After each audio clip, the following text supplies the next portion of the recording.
নমস্কার, শুভ সন্ধ্যা। সকলকে বিজয়ার প্রীতি ও শুভেচ্ছা জানিয়ে শুরু করছি উত্তরসূরি গ্রুপের চিকিৎসকের মুখোমুখি অনুষ্ঠান। আজকের এই অনুষ্ঠানে আমাদের সাথে আছেন কলকাতার বিশিষ্ট হোমিওপ্যাথিক চিকিৎসক ডাক্তার সুচন্দ্রা মিত্র চৌধুরী। নমস্কার। উনি ২২ বছর ধরে হোমিওপ্যাথি প্র্যাকটিস করছেন। এছাড়া ১৯ বছর প্রাইভেট এবং সরকারি চিকিৎসা ব্যবস্থার জনস্বাস্থ্য এবং গবেষণামূলক প্রজেক্টের সঙ্গে যুক্ত। উনি চিকিৎসা পেশার পাশাপাশি সাহিত্য চর্চা, কবিতা, গল্প, প্রবন্ধ লিখে থাকেন। এছাড়াও উনি একজন সুগায়িকা এবং সঙ্গীত রত্নাকর উপাধিতে ভূষিত। ৪৭ বছর ধরে ভারতীয় সঙ্গীতের বিভিন্ন ধরনের গান চর্চা করেছেন। তবে আজ আমরা ওনার সাথে মূলত চিকিৎসা সংক্রান্ত কিছু বিষয় আলোচনা করব। আচ্ছা দিদি, আপনি মূলত হোমিওপ্যাথিক চিকিৎসক। হোমিওপ্যাথিক চিকিৎসা সম্পর্কে যদি দু চার কথা আমাদের বলেন। হ্যাঁ, নিশ্চয়ই। তাহলে তার আগে আমি উত্তরসূরি সকল সদস্যবৃন্দকে এবং আমার ফেসবুকের দর্শকবৃন্দদের শুভ বিজয়ার প্রীতি এবং শুভেচ্ছা জানাচ্ছি। এবং আজকে আমাদের কলকাতার স্বনামধন্য বিশিষ্ট চিকিৎসক ডক্টর মহেন্দ্রলাল সরকারের জন্মদিন। ওনার প্রতি শ্রদ্ধা জানিয়ে আমি আমার অনুষ্ঠান, আপনাদের প্রশ্নের উত্তরের অনুষ্ঠান শুরু করছি। কেমন? হোমিওপ্যাথি সম্পর্কে আপনারা কম বেশি সকলেই জানেন যে লক্ষণের সঙ্গে রোগীর লক্ষণের সঙ্গে মিলিয়ে আমরা সাধারণত ওষুধ নির্বাচন করে থাকি। এটা কিন্তু এই পর্যন্ত সকলেই জানেন, কিন্তু এর বিশদে জানতে গেলে যেটা করা হয় সেটা হচ্ছে কোনো রোগী যখন আপনার কাছে আসবেন তখন সেই রোগীর আমরা পুরো কেস হিস্ট্রিটা নিয়ে থাকি। সেই কেস হিস্ট্রি নিতে গেলে তার সব ধরনের লক্ষণকেই আমরা তার মধ্যে যুক্ত করি এবং সেই রোগীর লক্ষণ সমস্ত নিয়ে আমরা তার একটা টোটালিটি অফ সিমটমস বলা হয়, টোটাল মানে পুরো লক্ষণগুলোকে নিয়ে একটা তৈরি করি, যেটা থেকে আমরা কিছু গ্রেড অনুযায়ী সিমটমসকে ইভ্যালুয়েট করি, করে একটা চিত্র তৈরি করি, যে চিত্রটা কিনা সেই রোগীর ওষুধের সঙ্গে মিলবে। ঠিক আছে? সেই অনুযায়ী আমরা তখন সেই ওষুধটি তার জন্য নির্বাচন করে থাকি। এটা হচ্ছে হোমিওপ্যাথির একদম বেসিক পর্যায়ের ওষুধ নির্বাচনের পদ্ধতি। আচ্ছা, হোমিওপ্যাথিক চিকিৎসা পদ্ধতিতে সব ধরনের কি রোগ সারানো সম্ভব? এক কথায় বলতে গেলে সব ধরনের রোগ বলতে ন্যাচারাল ডিজিজ যদি হয় তাহলে নিশ্চয়ই সেটা সারানো সম্ভব হয়, কিন্তু এমন কিছু কিছু রোগ থাকে যেগুলোকে আমরা আর্টিফিশিয়াল ডিজিজ বলি কিংবা ট্রু সার্জিক্যাল ডিজিজ বলি। হ্যাঁ, যেটা সার্জারি ছাড়া করা সম্ভবই না, সারবেই না, সেরকম কিছু অসুখ কিন্তু সারানো কখনোই সম্ভব নয়। আচ্ছা আচ্ছা, কোন কোন অসুখে হোমিওপ্যাথি চিকিৎসা ভালো কাজ দেয়? কোন কোন অসুখ বলে মানে বিশেষ করে কোনো অসুখ ওইভাবে আমরা বলতে পারি না। কেমন? আচ্ছা, রোগী যখন কোনো সমস্যা নিয়ে আমাদের কাছে আসে আমরা তো তার লক্ষণগুলো চিন্তা করি। মনে করুন কেউ অ্যাকিউট ডিজিজ বলতে যেগুলো মানে হঠাৎ করে সেই একটা অসুখ শুরু হলো, তারপরে কিছুদিন থাকলো, আবার সেটা চলে যায়। অনেক সময় তার থেকে ডেথও হতে পারে এবং তার থেকে আরো অনেক বেশি ডেঞ্জারাসও হতে পারে। এরকম কিছু ডিজিজ থাকে যেগুলো অ্যাকিউট বলে আমরা বলে থাকি। সেই সমস্ত অ্যাকিউট ডিজিজের ক্ষেত্রে আমরা মোস্ট ট্রাভেলসাম সিমটম মানে যে সিমটমসটা থেকে, যে লক্ষণটা থেকে পেশেন্ট যত কষ্ট পাচ্ছে, সব থেকে বেশি কষ্ট পাচ্ছে, সেই সিমটমসটা মানে সেই লক্ষণটাকে আমরা নির্বাচন করে অ্যাকিউটের ক্ষেত্রে ওষুধ নির্বাচন সাধারণভাবে করে থাকি।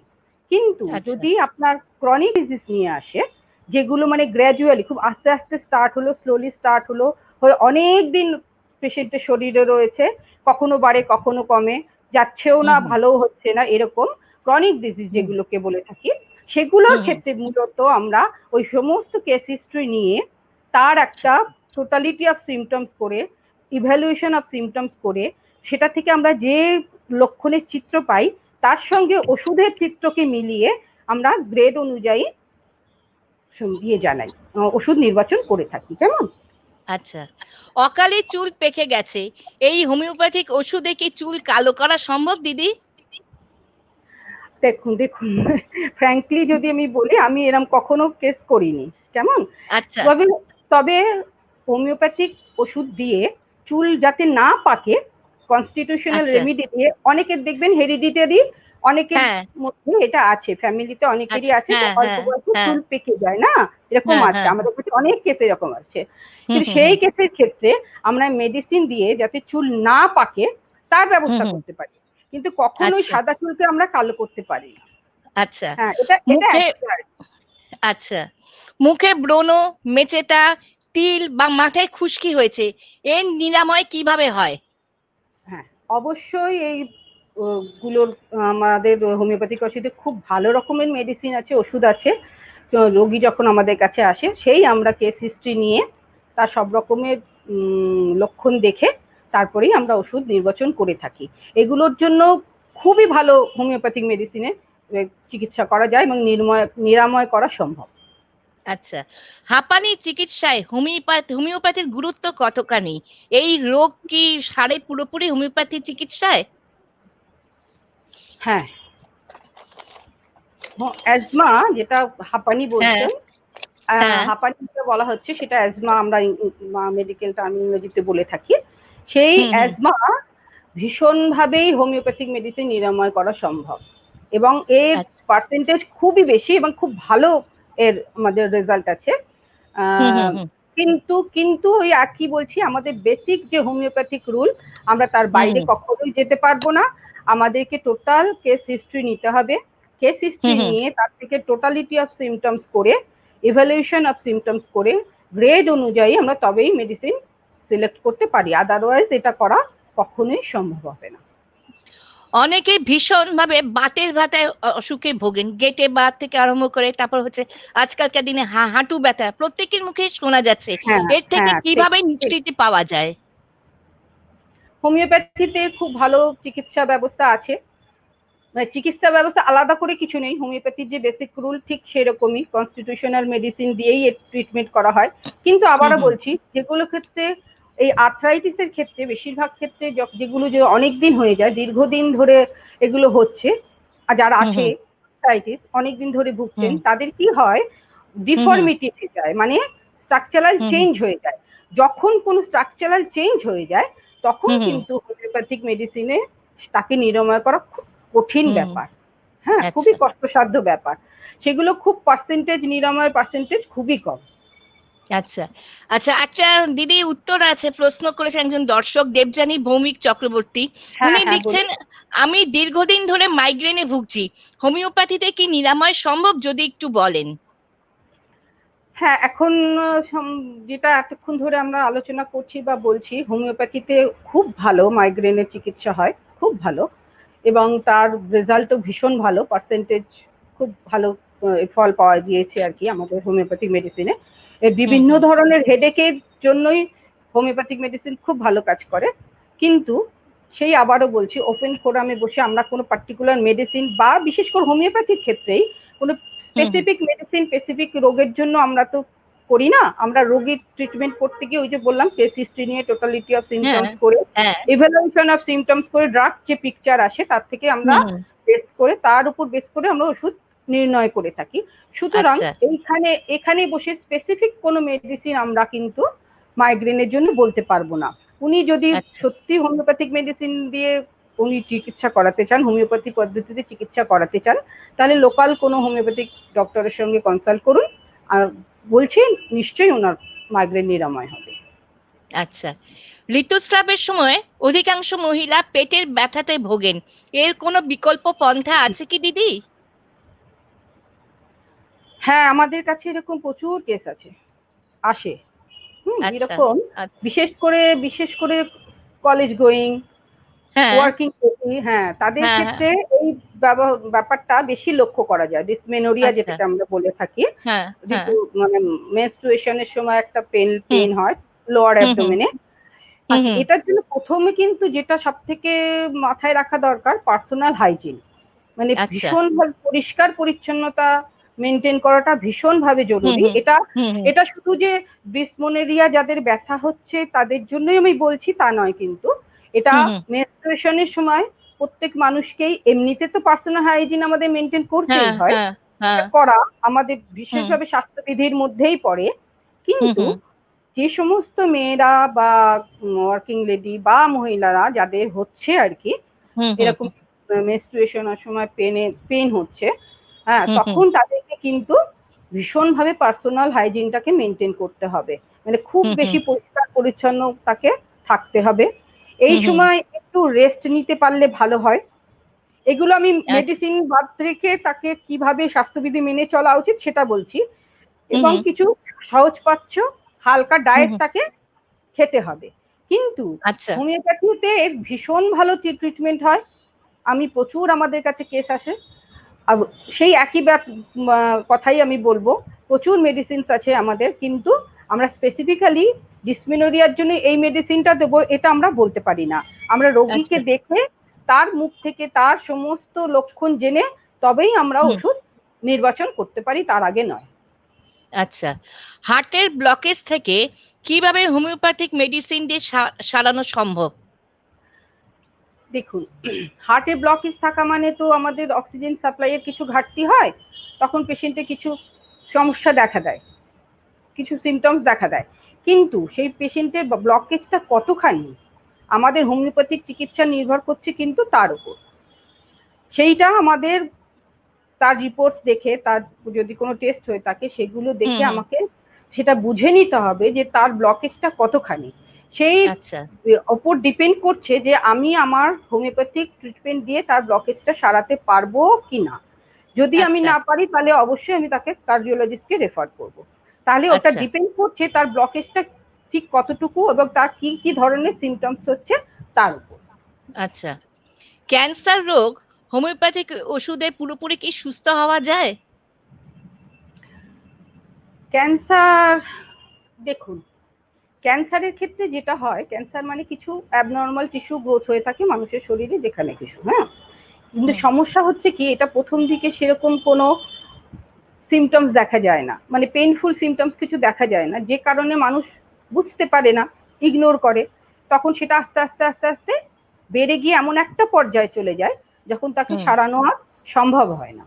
কিন্তু এটা যদি খুব প্রথম দিকে আসে, প্রথম স্টেজের দিকে আসে, যে কোনো ডাক্তারের কাছেই, হ্যাঁ, যে কোনো ডক্টরের কাছে যদি উনি ক্যান্সারের প্রথম দিকে এসে থাকেন, তাহলে কিন্তু এটা থেকে ক্যান্সার সেই স্টেজ থেকে নিরাময় করা সম্ভব হয়। মনে করুন কেউ ছোট টিউমার নিয়ে এসছে, কেউ কোনো সিস্ট নিয়ে এসছে, এটা কিন্তু সারানো সম্ভব হয়। সেটা একটা ডায়ামিটারের উপর নির্ভর করে যে কতটা ডায়ামিটার হলে সেটা সারানো সম্ভব। আর একটা ডায়ামিটার আছে স্পেসিফিক, তার ওপর হয়ে গেলে কিন্তু তখন সেটা সার্জারি করতে বাধ্য হই।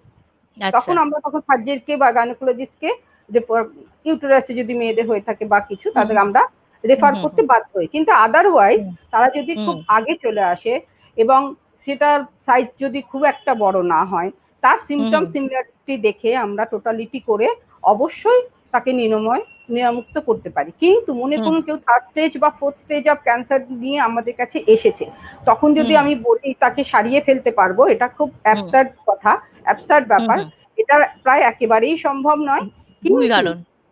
হ্যাঁ, কিন্তু বেশ কিছু মেডিসিনস দিয়ে সেই সমস্ত পেশেন্টকে কিছুটা পেন রিলিফ করা যায়।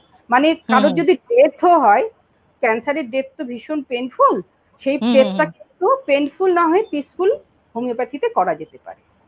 আচ্ছা, দেবযানীক ভৌমিক চৌধুরী লিখছেন যে উনি মানসিক অবসাদে যদি কেউ ভোগেন হোমিওপ্যাথিতে, তার ট্রিটমেন্ট করা যায় কি? হোমিওপ্যাথিতে কি মানসিক অবসাদ সারানো সম্ভব? ভীষণ ভালোভাবে হোমিওপ্যাথিক মেডিসিন দিয়ে মানসিক অবসাদ কেন, যে কোনো মেন্টাল ডিজিজেই সারানো, ট্রিটমেন্ট করা সম্ভব, এবং এরও রেজাল্ট ভীষণ ভালো। তার কারণ আমি বলছি, আমাদের হোমিওপ্যাথিতে এই যে মেন্টাল সিমটমসকে আমরা ফার্স্ট গ্রেড সিমটম ধরে থাকি। আমরা যখন ওই যে টোটালিটি অফ সিমটমস করে ইভ্যালুয়েশন অফ সিমটমস করছি না, তখন আমরা এই মেন্টাল সিমটমস বা মাইন্ড, যে মেন্টাল সিমটমস গুলো, মাইন্ডের যে সমস্ত চেঞ্জেস গুলো হয়, সেটাকে আমরা ফার্স্ট গ্রেড সিমটমস ধরে থাকি। তো হোমিওপ্যাথিতে ভীষণভাবে মানসিক রোগের চিকিৎসা, সব ধরনের মানসিক রোগের চিকিৎসা হওয়া সম্ভব। কিন্তু কিন্তু কিন্তু ওই আমি বলছি, আমাদেরকে কনস্টিটিউশন মেনে, কনস্টিটিউশনাল রেমেডি দিয়ে মেডিসিন দিয়েই তবে তাকে ট্রিটমেন্ট করা যায়। স্পেসিফিক অবসাদের জন্য এই ওষুধ, অ্যালজাইমার্স জন্য এই ওষুধ, এইভাবে আমরা বলতে পারি না। কেমন, আমাদের প্রচুর ড্রাগস আছে যাদের আমরা ওই লক্ষণদের সঙ্গে মিলিয়ে টোটালিটি অফ সিমটমস করে আমরা যে ড্রাগ পিকচার পাই তার সঙ্গে মিলিয়ে আমরা এর ট্রিটমেন্ট করে থাকি।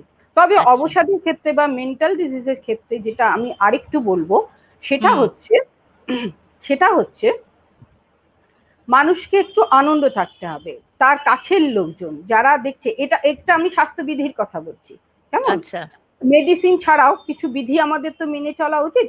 আমি বুঝতে পারছি আমার বাড়ির কেউ অবসাদে ভুগছে, তাহলে আমার কি করণীয়? তখন তাকে সঙ্গ দেওয়া, তার সঙ্গে কথা বলা, তাকে আনন্দে রাখা, তাই না? বেশ ভালো, যাদের গান শোনার অভ্যাস আছে তারা গান শুনুন ভালো ভালো, যাদের বেড়াতে যেতে পছন্দ করেন তারা বেড়াতে যান, যারা ভালো বই পড়তে পছন্দ করেন তারা ভালো বই পড়ুন, যাদের লেখা অভ্যাস আছে তারা কবিতা, গান, নাটক লিখুন, পড়ুন, দেখুন। হ্যাঁ, এইভাবেও কিছুটা তার থেকে আমরা ভালো থাকতে পারি যে কোনো মানসিক রোগ থেকে। আরেকজন দর্শক আছেন আমাদের সাথে, জয়দীপ চৌধুরী লিখছেন, অ্যালার্জি আমাদের হয়, ওর থেকে কিভাবে নিরাময় করা যায় হোমিওপ্যাথিক চিকিৎসায়? এখন এই অ্যালার্জির ব্যাপারটা কিন্তু আমাদের পুরোপুরি ইমিউন সিস্টেমের সঙ্গে যুক্ত, রিলেটেড, জড়িত। যেমন চিংড়ি মাছ খেলে অনেক অ্যালার্জি হয়, কাঁকড়া খেলে অনেকে অ্যালার্জি হয়, সেই থেকে কি রকম ভাবে আমরা রেমেডি পাবো আমাদের অ্যালার্জি থেকে চিকিৎসা করার জন্য প্রচুর রেমেডি আছে, কিন্তু আমি আবার বলছি ওই যেহেতু আমরা ইমিউন সিস্টেমের সঙ্গে যুক্ত, আমি বলছি আমাদের পুরোপুরি রিলেটেড এই অ্যালার্জি বিষয়টা, তার জন্য আমাদের সেই সেম একই ব্যাপার করতে হবে, টোটালিটি অফ সিমটমস নিয়ে আমাদেরকে কনস্টিটিউশনাল রেমেডি দিয়ে তাকে চিকিৎসা করে আমরা তাকে অ্যালার্জি থেকে নিরাময়, পুরোপুরিভাবে নিরাময় আমরা করতে পারি, সম্পূর্ণভাবে নিরাময় আমরা করতে পারি। আচ্ছা, কিডনিতে পাথর হলো কিংবা মূত্রথলিতে পাথর কিংবা জরায়ুতে কোনো যদি টিউমার ধরা পড়লো, এই হোমিওপ্যাথিক ওষুধ দিয়ে কিভাবে এগুলো নির্মূল করা যাবে? হ্যাঁ, হোমিওপ্যাথি ওষুধ দিয়ে আমি তো আগেই বললাম যে কোনো টিউমার বা সিস্ট বা যদি কিডনি বা মূত্রথলিতে কোনো হয়ে থাকে, কি বলে স্টোন হয়ে থাকে, পাথর হয়ে থাকে, তাহলে দেখতে হবে যে সেটা কোন স্টেজে আছে, মানে তার সাইজটা কতটা, সেই সাইজের উপর ডিপেন্ড করে কিন্তু আমাদের হোমিওপ্যাথিক মেডিসিন আমরা নির্বাচন করব। যদি দেখি যে সেটা আমার মেডিসিনের ট্রিটমেন্টে সারানো সম্ভব নয়, তখন কিন্তু সেটা আমাকে রেফার করে দিতেই হবে মানে সার্জেনকে। আদারওয়াইজ আমার যদি ওটা একটা সাইজ আছে, স্পেসিফিক সাইজ, তার থেকে কম হয়, তাহলে হোমিওপ্যাথিক মেডিসিনে অবশ্যই করে কিডনি স্টোন বলুন, গল স্টোন বলুন, এগুলো সারিয়ে দেওয়া সম্ভব হয়। কিন্তু তার সঙ্গে কিছু আবার ওই স্টোন হলে কিছু স্বাস্থ্যবিধি মেনে চলা ভীষণভাবে আবশ্যিক।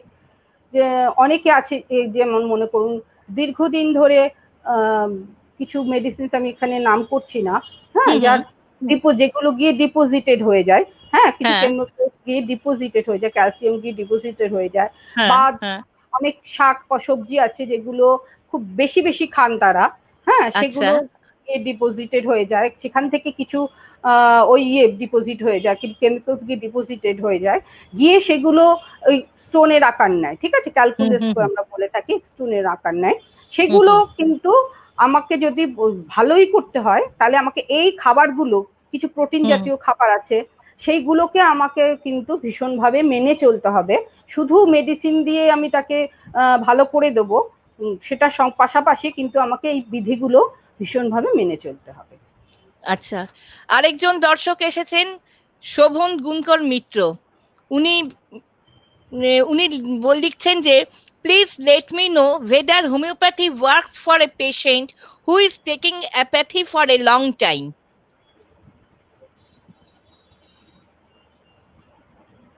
আমি ঠিক বুঝলাম না কি বলতে চাইছেন উনি, পরিষ্কার করে বলুন। Please let me know whether homeopathy works for a patient who is taking allopathy for a long time. যদি আমি এখানে অন্য কোনো প্যাথির কথা মেনশন করব না, কারণ আমাদের কোনো প্যাথির সঙ্গে দ্বন্দ্ব নেই, হ্যাঁ, আমরা সবাই প্রয়োজন বিশেষে সব রকম প্যাথি আমরা ব্যবহার করে থাকি, আমাদেরকে ট্রিটমেন্ট করতে হয়। কিন্তু ঘটনা হচ্ছে আমি একটু খানিক আগে আমরা একটা আলোচনা করছিলাম বোধহয়, যে আর্টিফিশিয়াল ক্রনিক ডিজিজ, মনে করুন কেউ দীর্ঘদিন কোনো একটা মেডিসিন খেয়ে যাচ্ছে, দীর্ঘদিন, হ্যাঁ, কেউ প্রত্যেকটা মেডিসিনের কিন্তু একটা কোর্স এবং থাকে, তাই না? ডোজ এবং কোর্স একটা স্পেসিফিক থাকে, সেটা যে প্যাথি হোক না কেন। কিন্তু কেউ যদি সেটা দীর্ঘদিন খেতে থাকে তখন অনেক সময় কিছু রোগ ডেভেলপ করে, ঠিক আছে? রোগ ডেভেলপ করে, যে রোগটাকে আমরা আর্টিফিশিয়াল ক্রনিক ডিজিজ বলি। কিন্তু ততক্ষণ পর্যন্ত এটা কোনো প্যাথিতেই সারবে না আনটিল অর আনলেস সেই মেডিসিনটাকে যদি আমরা উইথড্র না করি। হ্যাঁ, যখন সেই মেডিসিনটাকে আমরা বন্ধ করে দেব, তারপরেই কিন্তু সেই রোগটা থেকে আমাদের নিরাময় করা বা নিরাময় হওয়া সম্ভব। আচ্ছা, দেবযানী ভৌমিক চক্রবর্তীর আরেকটা প্রশ্ন আছে। উনি লিখছেন যে আর্থ্রাইটিস হলে কিভাবে রোগীকে নিজেকে একটু আরাম দিতে পারে? হ্যাঁ, আর্থ্রাইটিস তো ভীষণভাবে ব্যথার একটা ব্যাপার। এটা দেখতে হবে যে কি কোথায় হচ্ছে, প্রথমে দেখতে হবে যে ব্যথাটা কোথায়, ঠিক আছে? সেই অনুযায়ী আমাদের কিছু ব্যায়াম আছে, এক্সারসাইজ আছে, সেগুলো তারা করতে পারেন। কিন্তু যখন খুব বেশি পেইনফুল থাকবে সেই কন্ডিশনে এক্সারসাইজটা কখনো আমরা বলি না করার কথা। যখন পেইনটা একটু কম হয় তখনই আমরা এক্সারসাইজটা করতে বলি। আর একটু হালকা ড্রাই হিট কিন্তু সে নিতে পারে। কোল্ড হিট না গরম? হ্যাঁ, ড্রাই হিট, মানে ড্রাই হিট আমি বলছি, মানে ভিজিয়ে টিজিয়ে না, মানে এমনি শুকনো কাপড় একটু হালকা গরম নিয়ে একটু সেক দিলে আরাম বোধ হয়। এতে কিন্তু ভালো হবে। এটা কিন্তু ট্রিটমেন্ট নয়, এটা একটা সাপোর্টিভ ব্যাপার যেটা পেশেন্টকে একটু আরাম দিতে পারে, ঠিক আছে? ওই অনেকে জেল টেল মাখে না, আবার অনেকে সূর্যের আলোতে গরম তাপ দেয়, সূর্যের যে আলো রোদ দেয়, অনেকে তেল গরম টরম করে মাঝে, এগুলো সবই কিন্তু সাপোর্টিভ ব্যাপার, এগুলো কিন্তু কোনো নিরাময় পদ্ধতি নয়, এটা কোনো চিকিৎসা পদ্ধতি নয়, ঠিক আছে? এগুলোতে কিন্তু একটু পেশেন্ট আরাম পেতে পারেন, তার এটা হচ্ছে সব সাপোর্টিভ ব্যাপার আর কি। এগুলো সব হ্যাঁ, আরাম দিতে পারে পেশেন্টকে, কিন্তু এটা নিরাময়ের বা ট্রিটমেন্ট চিকিৎসা পদ্ধতি নয়, কেমন? আচ্ছা, যারা বহুদিন ধরে আমাশা বা অর্শ রোগে ভুগছেন তাদের হোমিওপ্যাথিক চিকিৎসা করা কি সম্ভব? ভীষণ ভালো হোমিওপ্যাথিক চিকিৎসা হয় ডিসেন্ট্রি এবং পাইলসের ক্ষেত্রে, কিন্তু আগে আমি ডিসেন্ট্রি নিয়ে আলোচনা করি, কেমন? পরে পাইলস। আচ্ছা, ডিসেন্ট্রির ক্ষেত্রে ডিসেন্ট্রি দু ধরনের হয়, একটা প্রোটোজোয়াল হয়, আবার কিছু অ্যামিবিক ইয়েও হয়, কি বলে অ্যামিবিক হয়, আবার ব্যাকটেরিয়াল ডিসেন্ট্রিও হয়। এই ডিসেন্ট্রির ক্ষেত্রে কিন্তু স্বাস্থ্যবিধি মেনে চলা, পার্সোনাল হাইজিন মেনে চলা ভীষণভাবে জরুরি, ভীষণভাবে জরুরি। কেন? এই হাত ধোয়ার কথা আমরা বারবার করে এখন করোনার প্রসঙ্গে বলছি না, এটা কিন্তু আমাদের জেনারেল মানুষের পার্সোনাল হাইজিনটা মেনটেন করা ভীষণভাবে জরুরি, তাই না? কারণ ওই ডিসেন্ট্রি বলুন, এগুলো হচ্ছে ইনফেকশাস ডিজিজ, কোনো কিছু একটা জাম থেকে ইনফেকশন হচ্ছে না, তাহলে সেই ইনফেকশনটা যদি আমাকে কাটাতে হয় তাহলে আমাকে নিজেকে পরিষ্কার রাখা এবং আমার আশপাশ পরিবেশ পরিষ্কার রাখা অত্যন্ত জরুরি, যাতে করে আমি ইনফেক্টেড না হই এবং আরো 4-5 জন ইনফেক্টেড না হন। এটা প্রথম কথা। দ্বিতীয় কথা হলো, আমি আবারও একই কথা বলবো, আমাদের হোমিওপ্যাথিতে আমরা কনস্টিটিউশনাল রেমেডি চুজ করে থাকি এবং টোটালিটি অফ সিমটমস দেখে, এবং ডিসেন্ট্রির ক্ষেত্রে প্রচুর ভালো ভালো মেডিসিন দেওয়া হয় এবং প্রচুর ভালো এর এফেক্ট আছে, খুব ভালো রেজাল্ট পাওয়া গেছে, ডিসেন্ট্রিতে ভালো হয় হোমিওপ্যাথি। আচ্ছা।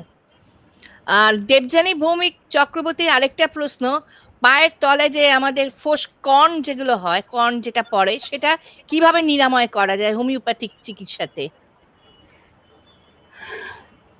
কর্নেরও খুব ভালো চিকিৎসা আছে আমাদের হোমিওপ্যাথিতে। হ্যাঁ, অনেক সময় এক্সটার্নালি কিছু মাদার টিনচার লাগাতে দেওয়া হয়, আর ইন্টারনালি কিছু মেডিসিন খেতে দেওয়া হয়, খুব ভালো রেজাল্ট আছে। আচ্ছা, এবার আমরা একটু অন্য প্রসঙ্গে আসছি। আপনি বেশ কয়েক বছর এপিডেমিওলজিস্ট হিসাবে কাজ করেছেন তো, এবং জনস্বাস্থ্যের সঙ্গেও যুক্ত ছিলেন। আপনি হ্যাঁ কি হ্যাঁ মনে করেন যে এই হোমিওপ্যাথিক ওষুধের সাহায্যে যে কোনো মহামারী নিয়ন্ত্রণ করা সম্ভব? হ্যাঁ, এবারে সেই একই কথা আমি বলবো, এই মহামারীর কারণ যদি ন্যাচারাল হয়ে থাকে তাহলে আচ্ছা, অবশ্যই সম্ভব, অবশ্যই আচ্ছা। সম্ভব, কিন্তু তার একটা স্পেসিফিক পদ্ধতি আছে। হুম এমন হুম। নয় যে এই মহামারীর জন্য একটা মেডিসিন, ওই মহামারীর জন্য আর একটা মেডিসিন, এরকম ভাবে আচ্ছা। মহামারীর ট্রিটমেন্ট বা পদ্ধতি নয়। মহামারী নিরাময়ের পদ্ধতি হচ্ছে যখন কোথাও কোনো অঞ্চলে মহামারী দেখা দেয়, সেই হুম অঞ্চলে যে কতটা এফেক্টেড পপুলেশন সেটা দেখে নেওয়া হয়। হুম সেই আগে তাহলে আপনাকে যেটা জানতে হবে, আমি বলি মহামারী তাহলে কাকে বলে, হুম তাই না? হুম মহামারী কাকে বলে, মহামারীটা কখন হয়, কোথায় হয়, কেন হয়? হুম কোনো একটা স্পেসিফিক নির্দিষ্ট কারণে একসঙ্গে যখন অনেকগুলো লোক একটা বড় জায়গায় আক্রান্ত হয়, সেটাকেই মহামারী বলে। তাহলে যখন কজটা সেম, একই রকম, তাহলে তার যে সিমটমস গুলো ডেভেলপ করে সেগুলো হুম মোরালেস সেম, হুম একই ধরনের সিমটমস ডেভেলপ করে। তাহলে এবং আমরা যদি হোমিওপ্যাথিক পদ্ধতিতে সেই এপিডেমিককে কন্ট্রোল করতে চাই, তাহলে আমাদের কি করতে হবে? হ্যাঁ, তখন আমরা যেটা করতে পারি, আমাদের যে টোটাল এফেক্টেড পপুলেশন আমরা দেখব, যে কত পপুলেশনের কত এফেক্টেড হয়েছে, কত লোকের এই ধরনের আক্রান্ত, কত লোক আক্রান্ত হয়েছেন, কত লোক সংক্রমিত হয়েছেন, এবং তাদের থেকে সিমটমস গুলো আমরা দেখবো যে একই ধরনের সিমটমস। তাদের মধ্যে থেকে আমরা মোটামুটি যদি 25% থেকে 30% মানুষকে, এফেক্টেড হুম পপুলেশনকে, যদি কোনো একটি সিমটম সিমিলারিটি ম্যাচ করে যদি কোনো হুম একটি মেডিসিন দিয়ে তাকে আমরা ভালো করতে পারি, সুস্থ করতে পারি, তাহলে আমরা এটা ধরে নিতে পারি যে সেই মেডিসিনটা ওই মহামারীটাকে কন্ট্রোল করতে পারবে। হুম, তখন হুম। সেই আমরা যেহেতু এটাকে ক্লিনিক্যালি ইউজ করলাম, মানে তাকে সুস্থ করার জন্য মেডিসিনটা আমরা ব্যবহার করলাম, হ্যাঁ হ্যাঁ তখন হ্যাঁ হ্যাঁ। মেডিসিনটা ক্লিনিক্যালি ইউজড হলো। এবার হুম। সেই মেডিসিনটাই আমরা রেস্ট পপুলেশন, অর্থাৎ যেটা আচ্ছা এফেক্টেড তখনও হয়নি, এই রেস্ট আচ্ছা। পপুলেশনকে আমরা সেই মেডিসিনটাকে দিয়েই কিন্তু আমরা হ্যাঁ। প্রিভেন্টিভ হিসাবে কাজে লাগাতে পারি। আচ্ছা আচ্ছা, বর্তমান পরিস্থিতিতে আমাদের করোনা অবস্থা খুবই ভয়াবহ রূপ নিয়েছে। এই প্রসঙ্গে যদি কিছু বলেন, মানে কিভাবে স্বাস্থ্যবিধি মেনে চলা উচিত এবং হোমিওপ্যাথি ওষুধ দিয়ে কিভাবে এই রোগ সারানো সম্ভব? হ্যাঁ, এই কথায় যাওয়ার আগে আমার দু চারটে লাইন আজকেই সকালে মনে পড়লো, আমি লিখলাম, সেটা একটু আগে বলে নিচ্ছি, কেমন? হ্যাঁ। আচ্ছা। পৃথিবীর এখন কঠিন অসুখ, সামলানো বিষম দায়, ঢুকছে ধোঁয়া বুকের পাঁজরে, জমছে ধুলো গাছের পাতায়, তাই তো মানুষ বাধ্য হয়ে ঢাকছে মুখোশে নিজের মুখ। পৃথিবীর আজ কঠিন অসুখ, বাতাসে মিশেছে বিষ, হাতে হাত আর যাবে না রাখা, দূরত্ব কমেই বেড়ে চলেছে, কমছে সবার আলিঙ্গনের সুখ। হ্যাঁ, এই করোনা প্রসঙ্গে যেটা বলবো, এই যে কোভিড-19, এটা তো একটা ভাইরাস, সবাই জেনে গেছেন এতদিনে। এবং হুম কি হুম ধরনের সিমটমস, জ্বর, গলায় একটা থ্রোট একটা ইনফেকশন হচ্ছে, তার থেকে কাশি, অনেকে প্রবল জ্বর হচ্ছে, কাশি হচ্ছে ভীষণ, কখনো কখনো ভীষণভাবে শ্বাসকষ্ট হচ্ছে, ইদানিং হুম আবার হুম। দেখা যাচ্ছে কারো কারো কিছু ডায়রিয়াও হচ্ছে। হুম, আচ্ছা। এই যে হ্যাঁ। এই যে করোনা প্রসঙ্গে প্রচুর এত মাস ধরে যেহেতু কোভিড ইনফেকশন চলছে, প্রচুর মানুষের আমরা দেখেছি এফেক্টেড হয়েছেন, অনেক আমাদের সারা পৃথিবী জুড়ে এটা অতিমারির চেহারা নিয়েছে, এবং প্রচুর মানুষের মৃত্যুও হয়েছে, যেটা হুম হুম একেবারেই কাম্য নয়, কিন্তু হুম হুম হয়েছে। আমাদের এটা মেনে নিতেই হবে আর কি, ভালো না লাগলেও মেনে নিতে হচ্ছে।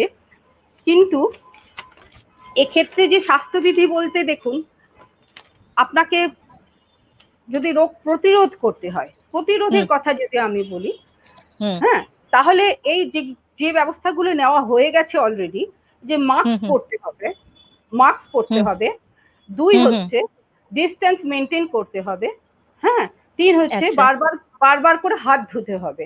হুম হ্যাঁ, এইটা হুম। কিন্তু এই রোগকে প্রতিরোধ করতে গেলে আপনাকে করতেই হবে। আচ্ছা। এটা এটা থেকে বেরিয়ে যাবার কোনো উপায় নেই আমাদের, হুম মানে হুম এটা বিকল্প আর কিছু নেই, আমাদের এগুলো করতেই হবে। হুম হুম এগুলো করার এগুলো করার সঙ্গে সঙ্গে এবার মনে করুন যার কোভিড হচ্ছে বা করোনা যিনি আক্রান্ত হচ্ছেন, হুম তাকে হুম আমরা ট্রিটমেন্ট দেব। তখন হুম কিন্তু সেই ট্রিটমেন্টটাকে কি দেওয়া হচ্ছে? সিমটোমেটিক ট্রিটমেন্ট, মানে কারোর যদি জ্বর হচ্ছে জ্বরের ট্রিটমেন্ট করা হচ্ছে, কারোর যদি ডায়রিয়া হচ্ছে ডায়রিয়ার ট্রিটমেন্ট করা হচ্ছে, কারোর যদি শ্বাসকষ্ট হচ্ছে শ্বাসকষ্টের ট্রিটমেন্ট করা হচ্ছে। আর কি দেওয়া হচ্ছে, তাকে সাপোর্টিভ ট্রিটমেন্ট দেওয়া হচ্ছে, তাই না? সেই সাপোর্টিভ ট্রিটমেন্ট কি কি দিচ্ছি আমরা? অক্সিজেন লাগলে তাকে অক্সিজেন দিচ্ছি, কাউকে ভেন্টিলেশন দিতে হলে তাকে ভেন্টিলেশনে দিচ্ছি, এইরকম কাউকে স্যালাইন দিচ্ছি, সাপোর্ট। কিন্তু আপনি যদি বলেন যে কি স্বাস্থ্যবিধি মেনে চলবো, যে কোনো রোগের আমি যদি চাই আমি রোগ থেকে দূরে থাকবো, রোগে আমার কাছে ঘেঁষতে দেবো না, তাহলে সবার আগে নিজেকে যেটা করতে হবে সেটা হচ্ছে পার্সোনাল হাইজিন। ঠিক আছে, নিজেকে পরিষ্কার পরিচ্ছন্ন রাখুন, তার সঙ্গে সঙ্গে এনভায়রনমেন্টাল হাইজিন, পরিবেশ সুস্থ রাখুন, পরিষ্কার রাখুন। হ্যাঁ, আপনি নিজের বাড়িটুকু শুধু পরিষ্কার করলেন, রাস্তাঘাট সমস্ত নর্দমা নোংরা লাগলো, তাহলে তাহলে কেন আমরা কি করে আমাদের ভাববো যে আমার আর কারোর সেটা অসুখ হবে না, তাই না? আমি চাইবো কি আমার সাথে সাথে আমি যদি অসুস্থ না হই, আমার চারপাশে যারা আছেন তারাও অসুস্থ হবেন না। হ্যাঁ, তাহলে এর জন্য প্রিভেন্টিভ মেজার, প্রতিরোধ নেওয়ার জন্য আমাদের ভীষণভাবে যেটা করা দরকার, কমিউনিটি পার্টিসিপেশন ভীষণ দরকার। কমিউনিটি পার্টিসিপেশনটা কি? এটা পাবলিক হেলথের একটা অংশ, জনস্বাস্থ্যের একটা অংশ। জনস্বাস্থ্য মানে যখন অনেক লোক একসাথে, এই যে অতিমারি মহামারী যেগুলো, এগুলো সব জনস্বাস্থ্যেরই অঙ্গ। এগুলোর জন্য আমাদের কি করতে হবে, যে কমিউনিটি পার্টিসিপেশনটা ভীষণভাবে জরুরি। আমি তো বললাম, আমরা বলে যাচ্ছি, ডাক্তারবাবুরা দিনের পর দিন বলে যাচ্ছেন এগুলো করতে হবে, কিন্তু আপনাকে আপনার বাড়ির চারপাশের লোকজনকে এগুলোকে বুঝতে হবে, সচেতন হতে হবে, আরো বেশি সচেষ্ট হতে হবে। তারা সেই কমিউনিটি বলতে আপনার আশেপাশের যে সমস্ত লোকজন রয়েছে তাদেরকেই, এবং তারা যদি নিজেরা ইনভলভ হন, এই ডেঙ্গু ম্যালেরিয়া বিভিন্ন রকমের যে মশাবাহিত রোগগুলো হচ্ছে সেই সবের কারণে যদি আমরা কমিউনিটিকে ইনভলভ করতে পারি, মানে কমিউনিটি প্রত্যেকটা লোক যদি সচেতন হন এবং সচেষ্ট হন, তাহলে অবশ্যই যে কোনো অতিমারি মহামারী যাই বলুন না কেন তার থেকে আমরা বেরিয়ে আসতে নিশ্চয়ই পারবো, নিশ্চয়ই পারবো। আচ্ছা, এখন করোনা মহামারীর সঙ্গে সঙ্গে ডেঙ্গু ম্যালেরিয়ার মতন মশাবাহিত রোগ হচ্ছে, এইসব রোগ নিয়ন্ত্রণে হোমিওপ্যাথি চিকিৎসার ভূমিকা কতখানি? আচ্ছা, এই সমস্ত রোগ নিয়ন্ত্রণের কথা আপনি বলছেন তো? এই যে এতক্ষণ আমরা অতিমারি মহামারী অর্থাৎ এপিডেমিক, প্যান্ডেমিক, আউটব্রেক এগুলো নিয়ে আলোচনা করছিলাম। আমি একটু বলে নিই, আউটব্রেককে বাংলায় প্রাদুর্ভাব বলা হয়। খুব ছোট জায়গায় যদি স্মল ফোকাল এরিয়া, ছোট এরিয়ায় যখন একসঙ্গে অনেকগুলো অসুস্থ হয় সেটাকে আমরা প্রাদুর্ভাব বলি, আউটব্রেক বলি। যখন এপিডেমিক সেটা আরেকটু বড় এরিয়া, অনেক জিওগ্রাফিক এরিয়া এবং অনেক লোক একসাথে এফেক্টেড হয়, সেটাকে আমরা এপিডেমিক বা মহামারী বলছি। আর যখন প্যান্ডেমিক মানে দেশের বাইরেও সেটা ছড়িয়ে যাচ্ছে, যেমন এখন করোনা, সেটাকে আমরা অতিমারি বা প্যান্ডেমিক বলছি। তো এই যে এই রোগগুলো দেখবেন হচ্ছে কোন জার্ম বা কোন জীবাণু দ্বারা, এই রোগগুলো কি ধরনের রোগ? প্রত্যেকটা কিন্তু ইনফেকশাস রোগ, মানে সংক্রমিত রোগ। মানে একজন সংক্রমিত হলেন তো আর একজনকে উনি সংক্রমিত করছেন, তাই তো? এটা করোনা বা কোভিড যখন প্রথম আসলো, এটা একদম নিউ ইমার্জিং নতুন ডিজিজ। তো এই একসঙ্গে অনেককে সংক্রমিত করতে পারলো কেন? কি এর ভিরুলেন্স, মানে এর ওয়াইল্ড নেচারটা তখন এত বেশি ছিল, একসঙ্গে অনেককে এফেক্ট করতে পারছিল।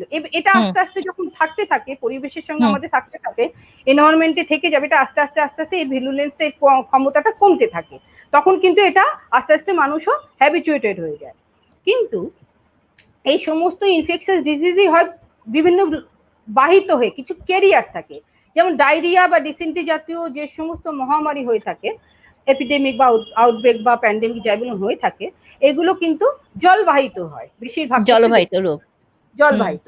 তার মানে কি, আমি যদি ডায়রিয়া, যখন আপনার কাছে কোনো পেশেন্ট আসবে, আপনি তাকে মেডিসিন নিশ্চয়ই দেবেন, দিয়ে তাকে ডায়রিয়াটা ভালো করবেন ঠিকই, কিন্তু সে তো গিয়ে আবার যদি সেই জলই খায় তাহলে তো তার আবারও হবে। তাহলে প্রথমে আমাকে যেটা দেখতে হবে সেই কজ, আপনাকে পরিশ্রুত জল সরবরাহের ব্যাপারটা আগে করতে হবে, তাই না? সেই এরিয়ায়, যে এরিয়ায় ডায়রিয়া বা ডিসেন্ট্রির প্রাদুর্ভাব দেখা দিয়েছে, তাহলে সেই এরিয়ায় আমাকে আগে পরিশ্রুত জল সরবরাহের ব্যবস্থা করতে হবে।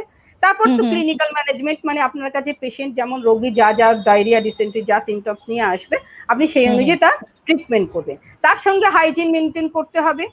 মনে করুন কারোর কলেরা হয়েছে বা ডায়রিয়া হয়েছে, সে একটা কমন পুকুর, গ্রামের দিকে হয়েছে, কমন পুকুর ব্যবহার করে, সে তার ওই জামা কাপড় হয়তো সেখানেই কাচ্ছে, সেখানে মল স্টুল পার্টিকেল ওর মধ্যে মিশে যাচ্ছে, সেই জল আবার হয়তো বাড়িতে থালা বাসন না খেলেও থালা বাসন ধোয়ার ক্ষেত্রে ব্যবহার করছে। তাহলে কিন্তু এই সংক্রমণ থেকে আমরা বেরোতে পারবো না যতক্ষণ পর্যন্ত না আমরা নিজেরা সচেতন হব এবং পরিশুদ্ধ জল সরবরাহ করতে পারবো, পরিশুদ্ধ জল সরবরাহ করতে পারবো। দ্বিতীয়ত আর কি কারণে হয়, এটা জলবাহিত বলে আমরা এয়ার বাহিত, মানে বায়ুবাহিত হয়ে কিছু রোগ হয়, ইনফ্লুয়েঞ্জা টাইপের কিছু, টিউবারকুলোসিস এন্ড করোনা তো ড্রপলেটসে হয়, কিন্তু বলছে এখন কিছু কিছু এয়ারেও থাকতে পারে। হ্যাঁ, তাহলে সেই এয়ারকে পরিশ্রুত হতে হবে, এয়ার পলিউটেড করা চলবে না। এয়ার পলিউটেড যদি না করা চলে, তার জন্য বিভিন্ন মিল ফ্যাক্টরিকে সচেতন হতে হবে, তার জন্য যে সমস্ত আইনানুগ ব্যবস্থা নেওয়া পরিবেশ দপ্তরে সেগুলো করতে হবে। আমি আপনার কাছে পেশেন্ট আসলে লাং ফাইব্রোসিস নিয়ে, হ্যাঁ, সে দীর্ঘদিন ধরে একটা কোনো মিল ফ্যাক্টরিতে কাজ করে যেখানে প্রচুর ডাস্ট পার্টিকেল বেরোয়, সেটা তার লাংসে ক্রমশ ঢুকছে, তার ফাইব্রোসিস গ্রোথ করেছে, আলটিমেট গিয়ে তা সেটা এমন একটা ধারণ করলো, সে পেশেন্টটা ডেথই হয়ে গেল। তো সেই পেশেন্টের ক্ষেত্রে আপনি তো আনটিল অর আনলেস সেই পেশেন্টকে আপনি ভালো করতে পারবেন না, কারণ সে তো গিয়ে সেখানেই সেই এয়ারে সেই পরিবেশেই কাজ করবে, তাই না? সেই পরিবেশকে পরিচ্ছন্ন রাখা, সুস্থ রাখা, সেটা আমাদের নিজেদের সুস্থ থাকার জন্য সব থেকে জরুরি।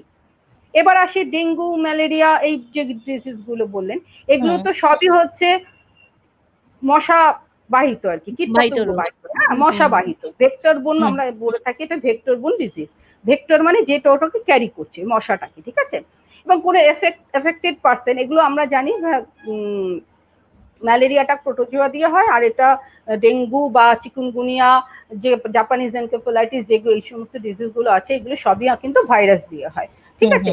এবার যে এফেক্টেড পার্সনকে যদি কোনো মশা কামড়ালো, সেই মশা মধ্যে সেই ভাইরাসটা চলে গেল, সেই ভাইরাসটা তার রিপ্রোডাক্টিভ ইয়েটাকে কিন্তু ধরে নেয়, কিন্তু ওই মশার শরীরে কিন্তু তার রিপ্রোডাকশনটা হয়। এবার তার মানে সেই ভাইরাসটা বাড়তে থাকলো, ভাইরাসটা বাড়তে থাকলো। এবার সেই ভাইরাসটা তার মধ্যে যখন মশার মধ্যে বাড়তে থাকলো, এবার সেই মশা যখন একজন যে ভালো মানুষ, সুস্থ মানুষ, তাকে কামড়ালো, তার মধ্যে ভাইরাসটা এফেক্টেড চলে গেল, এন্ট্রি করে গেল, তখন সেই মানুষটা কিন্তু আবার এফেক্টেড হয়ে গেল। তাহলে আমাকে যদি dengue, malaria, Japanese encephalitis, chikungunya এগুলো থেকে বাড়তে হয়, তাহলে আমাকে কি কারণে হচ্ছে আমি যখন জানতে পেরেছি যে সেটা মশা বাহিত, তাহলে মশাটাকে মারতে হবে, রাইট? ঠিক কি না? তাহলে সেই মশা যদি আমরা মারতে পারি, তো মশা কিভাবে মারতে পারি? তার জন্য আমাদের বিভিন্ন ধরনের প্রসিডিওর্স রয়েছে। এবার মনে করুন আপনি বাড়িতে বিভিন্ন ধরনের এই লাইট, ওই তেল, ওই সেই ব্যবহার করে আপনি ব্যাপারটা করতে পারলেন, কিন্তু পরিবেশের ক্ষেত্রে তো সেটা সম্ভব না। পরিবেশে কিন্তু তখন আপনার এনভায়রনমেন্টে, আপনার পাড়ায় কিন্তু সেই একই কথা, community participation is very essential to prevent any epidemic or outbreak or pandemic. হ্যাঁ, তার জন্য প্রত্যেকটি মানুষকে সচেতন হতে হবে, সচেষ্ট হতে হবে। মশার ক্ষেত্রে যেটা করা হয়, ওই 7 দিন অন্তর দেখবেন, এগুলো অলরেডি আমাদের স্বাস্থ্য ব্যবস্থা, স্বাস্থ্যবিধিতে আমাদের চলছে কাজ, কিন্তু তবুও তো আমরা আক্রান্ত হচ্ছি কম বেশি। তার মানে কোথাও একটু ফাঁক থেকে যাচ্ছে, সেই ফাঁকটুকুও যাতে না থাকে তার জন্য ব্যবস্থা করতে হবে। সেই ব্যবস্থা করার জন্য তাহলে আমাদের কি করতে হবে? প্রতিটি মানুষকে সচেষ্ট হতে হবে। কিরম ভাবে? প্রতিটি মিউনিসিপ্যালিটি অঞ্চলে আমি দেখেছি, আমি যখন কাজ করেছি তখন দেখেছি প্রচুর মিউনিসিপ্যালিটি অঞ্চলে মেয়েদেরকে দিয়ে এইসব কাজগুলো করানো হচ্ছে। যে সোর্স রিডাকশনটা কি? এই ডেঙ্গু আমরা জানি যেটা এডিস মশা দিয়ে হয় না, সেই এডিস মশা খুব সামান্য এবং পরিষ্কার জলে ডিম পাড়তে পারে, এবং সেই ডিমটা যদি আপনি ভালো করে ঘষে মেজে সেই জায়গা কন্টেনার পরিষ্কার না করেন, তো 1 বছর পরেও সেই মশার লার্ভা থেকে ওটা আবার মশা হয়ে যেতে পারে। তো এটা আমাদের সোর্স রিডাকশনের ক্ষেত্রে যেটা বারংবার করে বলা হয়ে থাকে ডেঙ্গু ক্ষেত্রে, যে যেহেতু ওরা পরিষ্কার জলে জন্মায়, অর্থাৎ কিছু যেখানে স্কেয়ারসিটি অফ ওয়াটার থাকে সেখানে তো মানুষ জল ধরে রাখে, সেই জলের জায়গাগুলো, কন্টেনারগুলোকে খুব ভালো করে ঘষে মেজে পরিষ্কার করে 7 দিন অন্তর রোদে দিয়ে শুকিয়ে আবার জল ভরার জন্য, এবং সবসময় একটা ঢাকা ব্যবহার করতে, যাতে কোনো মশা সেখানে ডিম পাড়তে ঢুকতে না না পারে। পারে, না পারে। হুম, সেরকম ম্যালেরিয়া বা ইয়ের ক্ষেত্রে যেগুলো অ্যানোফিলিস মশা করে, হ্যাঁ, ম্যালেরিয়ার ক্ষেত্রে যেটা বাহক হচ্ছে অ্যানোফিলিস মশা, আর ফাইলেরিয়াটা এক ধরনের অসুখ আছে মশাবাহিত, সেটাও ফাইলেরিয়া, সেটা কিলুক্স মশা করে। এইগুলো সবগুলোই কিন্তু আমাদের দেখতে হবে এরা খুব নোংরা নালা নর্দমার মধ্যে জন্মায়, ঠিক আছে? তাহলে এই নালা নর্দমা গুলোকে আমাদের পরিষ্কার রাখা অত্যন্ত জরুরি। আমি আমার বাড়িটাকে পরিষ্কার রাখলাম, কিন্তু আমার পাশের নর্দমাটা ভীষণ অপরিষ্কার, হ্যাঁ, তাহলে আমাকে কি করতে হবে? লোকাল প্রশাসনকে জানাতে হবে। লোকাল প্রশাসনিক দিক থেকে সেখানে আমাদের যা যা করণীয় আমাদের করতে হবে, আমাদের লোকাল স্বাস্থ্য দপ্তরকে জানাতে হবে।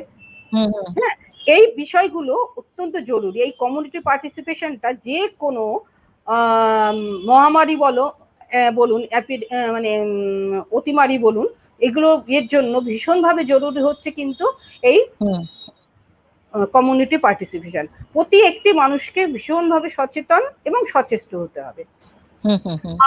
আর একটা প্রসঙ্গে আমি একটু বলতে চাই, যেটা হচ্ছে এই আমাদের মানে অনেক এডুকেশনটা কতটা জরুরি আর কি, সেটা বলতে গিয়ে আমি আপনাকে একটু কথা বলতে চাইছি যে প্রিভেনশনের ক্ষেত্রে যে কোনো এই সমস্ত ইনফেকশাস ডিজিজ বা সংক্রমণ থেকে যদি আমরা সংক্রমণকে প্রিভেন্ট করতে চাই, এডুকেশনটা কতটা জরুরি। কিরকম জরুরি দেখুন, আমরা কিছু কিছু মানুষের স্বভাব আছে, দেখবেন অসুখ হচ্ছে, গলা ব্যথা হচ্ছে, কি জ্বর হয়েছে, কি পায়খানা হচ্ছে, আমরা দোকানে চলে গেলাম, ফার্মাসিতে চলে গেলাম, গিয়ে ফার্মাসিস্ট কিছু অ্যান্টিবায়োটিক দিয়ে দিল, আমরা খেয়ে নিলাম।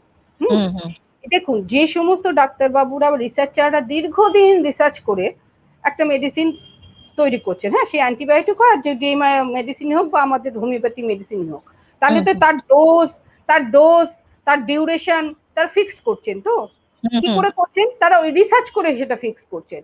তাহলে সেই ডোজ, আর ডাক্তারবাবুরা দীর্ঘদিন পড়াশোনা করে তারপরে সেই ডোজ বা ডিউরেশন অনুযায়ী কোন পেশেন্টের কতটা দরকার, সেই অনুযায়ী তারা ডোজ বা ডিউরেশন ঠিক করছেন, কতদিন খাবে। এইবার আমরা গিয়ে কি করি? দোকান থেকে কিনে 4টি ওষুধ খেয়ে নিলাম, নিয়ে তারপরে আমরা আর কিছু জানি না। যখন সাংঘাতিক একটা কাণ্ড হলো, তখন গিয়ে আমরা ডাক্তারবাবুর দ্বারস্থ হলাম। এটা যে কি ম্যাল প্র্যাকটিস, যে চিন্তা করার বাইরে। আমরা প্রচুর এরকম কেস দেখেছি যেখানে ভীষণভাবে অ্যান্টিমাইক্রোবিয়াল রেজিস্ট্যান্স তৈরি হয়ে যায়। যেমন টিবির ক্ষেত্রে এখন হচ্ছে, অধিকাংশ টিবি এখন ভালো হয় না, ফার্স্ট লাইন অফ অ্যান্টিবায়োটিক কাজ করছে না। এটা যে কারোর ক্ষেত্রে হতে পারে। আমাদের এই ম্যাল প্র্যাকটিসটা যদি আমরা বন্ধ না করি, আমাদের কোথাও কোনো অসুবিধা হলে আপনি যে কোনো প্যাথির কাছে যান, সেটা আপনার উপর, তাই না? আপনার উপর ডিপেন্ড করছে আপনি কোন প্যাথি ডাক্তারবাবুর কাছে দেখাবেন। সেটা সম্পূর্ণ আপ টু ইউ। কেউ আপনাকে জোর করবে না যে আপনি এখানে যান বা ওখানে যান, that is up to you. কিন্তু আপনি শিক্ষিত ডাক্তারবাবুর কাছে যান, তার কাছ থেকে জেনে তিনি যে ডিউরেশন, যে ডোজে আপনাকে মেডিসিন দিচ্ছেন, অ্যান্টিবায়োটিক্স দিচ্ছেন, আপনি সেটা গ্রহণ করুন। এই জন্য আমি বললাম এডুকেশনটা খুব জরুরি। এই সচেতন এডুকেশন বলতে কিন্তু আমি বারংবার করে বলছি, শুধু বইয়ের পড়াশোনার কথা আমি বলছি না, পুঁথিগত বিদ্যা নয়। হ্যাঁ, ভীষণভাবে অ্যাওয়ারনেস, সচেতনতা দরকার, সচেতনতা হওয়া দরকার, এবং তার সঙ্গে সচেষ্ট হওয়া দরকার। সত্যি তো, আমরা যদি সচেষ্ট না হই, যদি সচেতনতা না হই, তাহলে আমরা কিভাবে আমরা এগিয়ে যাবো ওইভাবে। আচ্ছা, আরেকটা দিদি কথা বলছি, কোভিড রোগে অনেক মানুষই দেখা যাচ্ছে এখন মারাত্মকভাবে মানসিক অবসাদে ভুগছে। এর থেকে কিভাবে আমরা আর কি ভালো হতে পারি? হ্যাঁ, কোভিড বা যে কোনো মহামারী, এটাতে ভীষণভাবে আতঙ্ক, যেহেতু এটা নতুন, এই ভাইরাসের ক্যারেক্টার সম্পর্কে যেহেতু অনেকেরই অজানা, মানে আমাদের রিসার্চারদেরও যারা রিসার্চ করছেন তারাও সঠিকভাবে বলে উঠতে পারছেন না, সে কারণে একটু আতঙ্কটা বেশি তৈরি হয়ে গেছে, তাই না? কিন্তু আমি যেটা বারংবার করে বলবো, সাধারণ জ্বর, গলা ব্যথা, কাশি, এগুলো তো আমাদের হয়ই, তাই না? তো তার সঙ্গে আমাদের যে সমস্ত বিধিগুলো বলছেন, সেগুলো যদি আমরা মেনে চলি, এই মাস্ক পরা, বারবার করে হাত ধোয়া, হ্যাঁ, এবং ডিস্টেন্স মেনটেন করা, একেবারেই যাতে জনসমাবেশ আমরা না করি, আমরা ক্রাউড প্লেসকে সবসময় যদি অ্যাভয়েড করি, তাহলে হ্যাঁ, কিন্তু এর থেকে আমরা মুক্ত হতে নিশ্চয়ই মুক্তি পারবো। তার পারবো। হ্যাঁ, তার সঙ্গে যেটা করতে হবে, খুব সহজ পাচ্ছ, কিন্তু ব্যালেন্স ডায়েট কিন্তু আমাদের নিতে হবে। মাস্ট। এবার হ্যাঁ, মাস্ট। এবার কারোর ক্ষেত্রে হয়তো কারো স্পেসিফিক কোনো অসুখ আছে, তার জন্য হয়তো তার কোনো একটা খাবার বাদ আছে, তার খাওয়া বারণ আছে, তিনি সেটা বাদ দেবেন। হ্যাঁ, কিন্তু ভিটামিনস মিনারেলস যুক্ত সহজ পাচ্ছ ব্যালেন্স ডায়েট, এটা কিন্তু সবার জন্য অত্যন্ত জরুরি। প্রযোজ্য। আচ্ছা, সামনেই শীতকাল আসছে তো, তাই এই সময় নানা রকম আমাদের সময় সর্দি কাশি জ্বর হচ্ছে, আর বাচ্চারাও এতে আক্রান্ত হচ্ছে আর বড়রাও এতে আক্রান্ত হচ্ছে। এর জন্য হোমিওপ্যাথিক চিকিৎসার গুরুত্ব কতখানি? ভীষণ, খুব খুব ভালো ভালো মেডিসিন আছে, এবং সেই সিমটমস দেখে, সিমটমস সিমিলারিটি করে, আমরা টোটালিটি অফ সিমটমস নিয়ে ইভ্যালুয়েশন অফ সিমটমস করে আমরা হোমিওপ্যাথিক্যালি ভীষণ ভালো ট্রিটমেন্ট দিতে পারি, এবং প্রচুর এতে ভালো রেজাল্ট পাওয়াও যায়। আচ্ছা, হোমিওপ্যাথিক ওষুধ দিয়ে আমাদের প্রতিরোধ ক্ষমতা বাড়ানো কি সম্ভব? হোমিওপ্যাথিক মেডিসিন দিয়ে নিশ্চয়ই সম্ভব, কিন্তু আমি ওই একটা কথা বলবো, যে আমি বললাম আমার মনে হলো একটা মেডিসিন স্পেসিফিক বলে দিলাম যে এটা খেয়ে যান সবাই, ইমিউন সিস্টেম ডেভেলপ এনহ্যান্স হবে, এটা কখনোই সম্ভব নয়। আমি যদি আচ্ছা, হোমিওপ্যাথিক পয়েন্ট অফ ভিউ দেখি, তাহলে কিন্তু এটা কখনো সম্ভব নয়। কারণ আচ্ছা, হোমিওপ্যাথিক্যালি আমাদের সমস্ত হিউম্যান যে রেস, যত হিউম্যান বিংস আছে, তাদেরকে 3টে কনস্টিটিউশনে ভাগ করা হয়। ঠিক আছে, আচ্ছা, সেটা একটা হচ্ছে সোরা, একটা হচ্ছে সাইকোসিস, একটা হচ্ছে সিফিলিস। ঠিক আছে, আচ্ছা। সেই অনুযায়ী আমাদের যত হোমিওপ্যাথিক মেডিসিনস আছে, তাদেরকেও সেই 3টে কনস্টিটিউশনের আন্ডারে ফেলা হয়েছে। আচ্ছা। বোঝাতে পারলাম? যে সোরা, সিফিলিস, সাইকোসিস, মানে আপনার আচ্ছা। কনস্টিটিউশন যা হবে, আমার সেই কনস্টিটিউশন সেটা নাও হতে পারে। আবার এমনও হতে পারে আপনি আমি সেম কনস্টিটিউশনের। হ্যাঁ, কিন্তু সেক্ষেত্রে মেডিসিনটা যে আপনার আমার সেম হবে এমনটা নাও হতে পারে, কারণ সেই কনস্টিটিউশনের আন্ডারে প্রচুর মেডিসিন আছে। এখন আচ্ছা। আপনার টোটালিটির সঙ্গে যে মেডিসিনটা, যে ড্রাগটা ম্যাচ করবে কনস্টিটিউশনালি, এবং সেটার ফার্স্ট গ্রেড যে মেডিসিনটা হবে, সেই মেডিসিনটাই কিন্তু একমাত্র আপনার ইমিউন সিস্টেমকে এনহ্যান্স করতে পারে, আদারওয়াইজ নট। আচ্ছা। আচ্ছা, আমাদের চিকিৎসা ব্যবস্থায় এই জনস্বাস্থ্য বলতে আমরা কি বুঝি এবং এর গুরুত্ব কতখানি? হ্যাঁ, এতক্ষণ এই জনস্বাস্থ্য নিয়েই এপিডেমিওলজি বলতে গিয়ে অনেক কথাই বলা হ্যাঁ। হয়েছে। আচ্ছা, মনে করুন আপনার কেউ অসুস্থ হয়েছে, কারো জ্বর হয়েছে বা ডায়রিয়া হয়েছে বা ডিসেন্ট্রি হয়েছে, ডাক্তারবাবুর কাছে গেলেন, ডাক্তারবাবু তার চিকিৎসা করলেন, তাকে তার যা স্বাস্থ্যবিধি এবং তাকে যা মেডিসিন দেবার দিলেন, তিনি বাড়ি চলে গেলেন, সুস্থ হলেন, ঠিক আছে, ইটস ওকে। এটা হচ্ছে কি ইন্ডিভিজুয়াল হেলথ। একজন মানুষ অসুস্থ হলো, ডাক্তারবাবুর কাছে গেলেন, চিকিৎসা পেলেন, তিনি সুস্থ হয়ে গেলেন। কিন্তু কোনো কারণে, ওই যে আমি একটু আগে বলছিলাম, বাহিত হয়ে একই সঙ্গে কোনো এরিয়ায় বা কোনো কমিউনিটিতে একসঙ্গে অনেকগুলো লোক একই কারণে অসুস্থ হয়ে গেল। আচ্ছা। একই জায়গায়, একই কারণে, একই সময়, টাইম প্লেস পার্সন, এটা আমাদের এই এপিডেমিওলজি বা পাবলিক হেলথের ক্ষেত্রে ইট ইজ ভেরি ইম্পর্টেন্ট। একই সময়ে, একই জায়গায়, একই সঙ্গে অনেক লোক এফেক্টেড হয়ে গেল, সংক্রমিত হলো। তাহলে এটা কিভাবে সম্ভব? ওই যে সংক্রমণ, মানে ইনফেকশাস ডিজিজের ক্ষেত্রেই সম্ভব এগুলো। এবং সেগুলো কি কি ভাবে আমি আগেই আলোচনা করলাম, যে জলবাহিত হতে পারে, বায়ুবাহিত হতে পারে, ভেক্টর বোন হতে পারে, হ্যাঁ, কীটপতঙ্গ বাহিত হতে পারে। তাহলে এইটা যখন একসঙ্গে এত লোক এফেক্টেড হয়ে যাচ্ছে, তখন সেটাকে আমরা, যদি ছোট এরিয়া হয় তখন আউটব্রেক বা প্রাদুর্ভাব বলি। যখন সেটা একটু তার থেকে বড় জিওগ্রাফিক এরিয়া, অনেক লোক একটা বড় জায়গা জুড়ে হচ্ছে, তখন তাকে আমরা এপিডেমিক বলি বা মহামারী বলি। যখন সেটা আরো বেশি দেশের বাইরে গিয়ে আরো অনেকগুলো দেশকে এফেক্ট করছে, তখন সংক্রমিত করছে, তখন আমরা সেটাকে অতিমারি বা প্যান্ডেমিক বলে থাকি। কিন্তু এই যখন একসঙ্গে অনেক লোক এফেক্টেড হচ্ছে, তখন আমাদেরকে কি করতে হয়? গিয়ে সেই ইন্টারভেন করতে হয়, সেই অতিমারিটাকে ঠেকানোর জন্য বা ভালো করার জন্য যা যা করার দরকার আমাদেরকে ইন্টারভেন করতে হয়।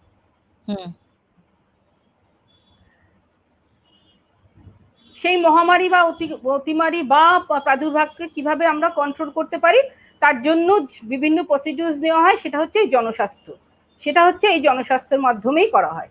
এই জনস্বাস্থ্য মানে হচ্ছে এই কমিউনিটি হেলথ অর্থাৎ পাবলিক হেলথ, মানে যখন একসঙ্গে কোনো কমিউনিটির একসঙ্গে অনেক লোক এফেক্টেড হচ্ছে, সেই কমিউনিটি হেলথ বা সোশ্যাল, যেটাকে আমরা প্রিভেন্টিভ বা সোশ্যাল মেডিসিন বলে আমরা পড়ে থাকি, সেটা তো ওই পাবলিক হেলথ বা জনস্বাস্থ্য বিষয় হচ্ছে এইটা। এই জনস্বাস্থ্যের মধ্যে থেকে কিন্তু আমরা বিভিন্ন ধরনের ডিজাস্টার বলতে এই এপিডেমিককেই আমি বোঝাচ্ছি, মানে হেলথ রিলেটেড ডিজাস্টার, সেগুলোকে আমরা কিন্তু ভীষণভাবে প্রিভেন্ট করতে পারি যদি সময় মতো তার আমরা ইন্টারভেন করতে পারি, আমরা যদি তার বিধি ব্যবস্থা নিতে পারি, এবং সেটা পুরোপুরি ডিপেন্ড করে আমাদের এই জনস্বাস্থ্যের উপর, পাবলিক হেলথের উপর। আচ্ছা, একটা প্রশ্ন আছে, জালাল মোদক লিখছেন, অল্প বয়সে চুল পেকে যাচ্ছে, হোমিওপ্যাথিতে কি সারানো সম্ভব? আমার বয়স 13 বছর, তখন থেকে চুল পাকা, এখন আমার বয়স 22, এখন পাকা চুল আরো বেড়ে যাচ্ছে, কিভাবে সারানো সম্ভব? হ্যাঁ, একটু এই প্রশ্নটা আপনার ছিল, আমি করেছিলাম এই প্রশ্নটা, হ্যাঁ হ্যাঁ, একটু আগে আলোচনা এইটা করা আমি বলছি, হয়েছিল। ওই সাদা চুলকে কালো করতে পারবো এমন আমি বলছি না, এটা করা সম্ভব নয়, কিন্তু ওনার চুল যাতে আর না পাকে সেটা অবশ্যই হোমিওপ্যাথি মেডিসিন দিয়ে ট্রিটমেন্ট করা সম্ভব। অনেকে বলেন সেই মাদার আর্নিকার মধ্যে ওই নারকেল তেল মিশালে চুল নাকি সাদা হয়, কালো হয়, সেটা তো কখনোই সম্ভব নয়। আচ্ছা দিদি, আরেকটা কথা বলতে চাইছি, এই যে অনেকে ধারণা আছে, ভ্রান্ত ধারণা কিনা আমি জানি না, হোমিওপ্যাথিক যদি আমরা খাচ্ছি, তেঁতুল খাওয়া, টক জাতীয় কোনো খাওয়া চলবে না, এটা কি এই সময় এটা কি সঠিক? তেঁতুল খাবো না, ফুচকা খাবো না, না, স্পেসিফিক কিছু মেডিসিন আছে হয়তো সেইটা থেকে তৈরি হয়েছে, তখন সেটা খেতে বারণ করা হয়, কিন্তু সব মেডিসিনের জন্যই যে বা ইন জেনারেল এগুলো খাওয়া বারণ এমনটা আর এখন ভাবা হয় না। আচ্ছা, আমরা এই আলোচনা শেষ পর্যায়ে চলে এসেছি, তাই এই সামনে তো একটা কালী পূজা, তাই এই কালী পূজা সংক্রান্ত সম্বন্ধে যদি দুই একটি কথা বলেন তো খুব ভালো হয়। হ্যাঁ, এই যে আমরা কালী পুজো পার করে কালী পুজো এসে গেলাম, কিন্তু করোনা তো কমছেই না, বরং আরো বেশি সংক্রমণ বেড়েই যাচ্ছে। তো এর থেকে বাঁচতে গেলে আমাদের যেটা অবশ্যই করণীয়, প্রত্যেক মানুষেরই, আবারও বলছি, সেই সচেতনতা ভীষণভাবে দরকার, প্রত্যেকটি মানুষের দরকার, যে বাজি আমরা একেবারেই পোড়াবো না। তার কারণ হচ্ছে এই যে করোনা, যে সমস্ত কোভিড-19 এফেক্টেড পেশেন্ট, তাদের কিন্তু শ্বাসের একটা কষ্ট হচ্ছে, শ্বাসকষ্ট তাদের একটা হচ্ছে, আর যেহেতু তার মানে কি, শ্বাসকষ্ট হচ্ছে মানে কি তার রেসপিরেটরি ট্র্যাক্টটা ইনফেক্টেড হচ্ছে, তাই তো? রেসপিরেটরি ট্র্যাক্টটা ইনফেক্টেড হলেই তার শ্বাসকষ্ট হচ্ছে বা কাশি হচ্ছে, হ্যাঁ, গলায় ব্যথা হচ্ছে। তাহলে আমরা যে এই ধোঁয়া, বাজি পুড়িয়ে যদি আমরা এই ধোঁয়া এগুলোকে আরো এয়ারে বৃদ্ধি করি, তার সঙ্গে সেই লাংস বা ফুসফুসটাও আরো বেশি এফেক্টেড হবে, তাহলে তার শ্বাসকষ্ট কমার জায়গাটা আরো বৃদ্ধি পাবে না? এয়ারকে তো আমরা কন্ট্রোল করতে পারবো না যে আমার এরিয়ায় আমি বাজি পোড়াচ্ছি, আমার এয়ারটা আমার এখানেই থাকবে, ওইদিকে আর কোথাও যাবে না, সেটা তো আমরা কন্ট্রোল করতে পারবো না। তাহলে আমরা যেটা আমাদের হাতে আমরা কন্ট্রোল করতে পারি কি, তার সেটা আমরা একেবারেই কোনো রকম শব্দবাজি বা ধোয়া বাজি আমরা করবো বা ফাটাবো না। বাতি জ্বালান, সারা দেশ আলোয় আলোয় ভরে তুলুন, খুবই ভালো। হ্যাঁ, আমরা তো সেটাই চাই, চতুর্দিকে দেয়ালিতে আলোয় আলো আরো উজ্জ্বল হয়ে যাক। বাজিটা একবার নাই বা পোড়ালাম, কি হয়েছে? বাজি কেন দরকার কি? বাজি দরকার নেই। শব্দ দূষণ আর এই ধোঁয়া, এয়ার, বায়ু দূষণ, পরিবেশ দূষণ, পরিবেশ দূষণ আমরা কেন করব, তাই না? বাজি থেকে বিরত থাকাই ভালো, বাজি ফোটানো থেকে। অবশ্যই বাড়ি প্রধান থেকে ভীষণভাবে বিরত থাকা উচিত। আর আমি বিশেষভাবে পশ্চিমবঙ্গ সরকারের কাছে, প্রশাসনের কাছে, এবং আমাদের উত্তর চব্বিশ পরগনা স্পেসিফিক্যালি, যেহেতু কালী পুজোয় ভীষণভাবে জনসমাগম হয়, আমি তাদের কাছে ভীষণভাবে আর্জি রাখছি যে এই সময়ে যদি কোনোভাবে জনসমাবেশকে আটকানো যায়, সেটা তবে খুব ভালো। হ্যাঁ, অত্যন্ত গুরুত্ব দিয়ে এটা দেখা দরকার, খুব ভালো হয়। আচ্ছা, এখানে দেবযানী ভৌমিক চক্রবর্তীর একটা বিনীত অনুরোধ আছে, আপনি তো দিদি খুব ভালো গান জানেন, যদি ভূপেন হাজারিকার বিস্তীর্ণ দুপারে অসংখ্য মানুষের এই গানটা যদি শোনান তো খুব ভালো হয়। আপনি, আপনার কণ্ঠে আমি শুনবো। আমরা গান করি, কিন্তু ভালো করে কিনা জানি না। ঠিক আছে, যা হয় তো করুন আপনি। আচ্ছা, চেষ্টা করছি, কিন্তু এটা আমাকে দেখে গাইতে হবে। হ্যাঁ, আমি কথা মনে থাকে না। অবশ্যই, ঠিক আছে, অবশ্যই। Thank you.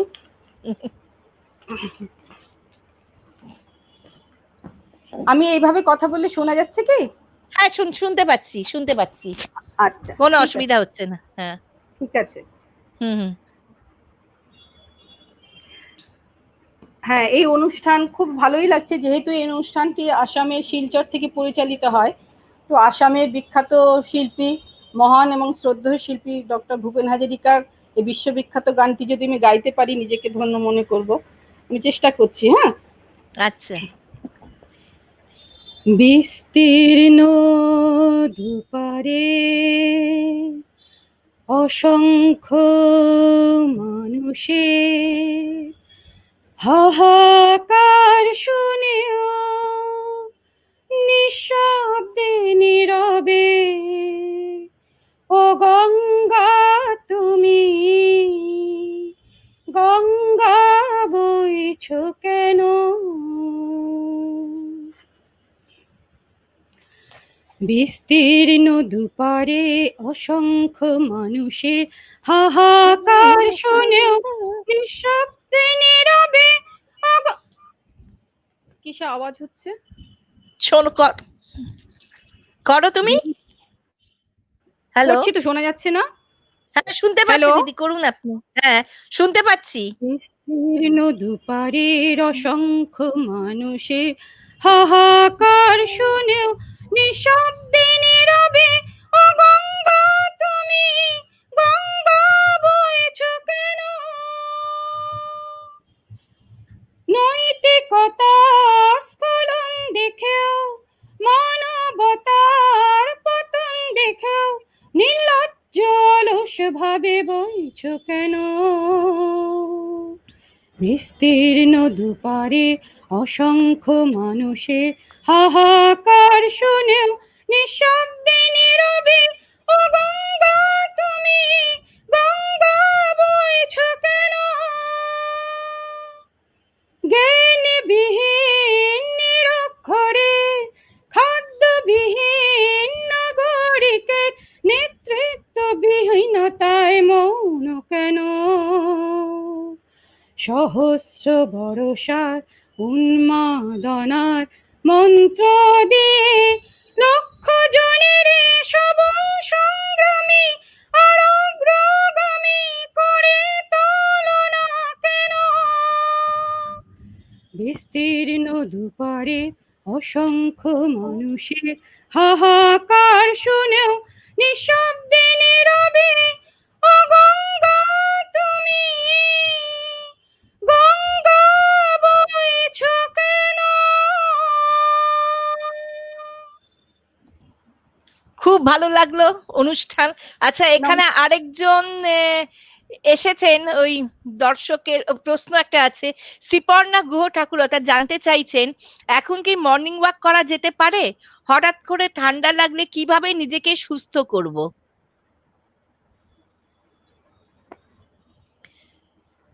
এখন যা পরিবেশের পরিস্থিতি, আমার মনে হয় এখন মর্নিং ওয়াকটা বাদ দেওয়াই ভালো। বাইরে না যাওয়াই উচিত।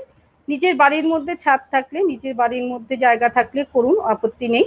আর এখন যেহেতু নতুন ঠান্ডা পড়ছে, যাদের তো ঠান্ডা লাগার প্রবণতা আছে, অনেকের অ্যাজমাটিক প্রবলেম থাকে, তো হ্যাঁ, হাঁচি কাশি হয়, ঠান্ডা লাগে, তারা মাথা ঢেকে বেরোলে কোনো অসুবিধা নেই। এবং আমি এখন বলবো বাড়ির মধ্যেই আপনি আপনার মর্নিং ওয়াকটি এখন সেরে নিন, বাইরে যাওয়ার প্রয়োজনতা নেই। আচ্ছা দিদি, আপনাকে নমস্কার, অসংখ্য ভালো লাগলো আপনি আমাদের সময় করে এই উত্তরসূরি গ্রুপে এসেছেন, আপনি সময় দিতে পেরেছেন। আপনাকে অসংখ্য ধন্যবাদ। ভালো থাকবেন দিদি, সুস্থ থাকবেন। আপনারা ভালো থাকুন, সবাই সুস্থ থাকুন। নমস্কার।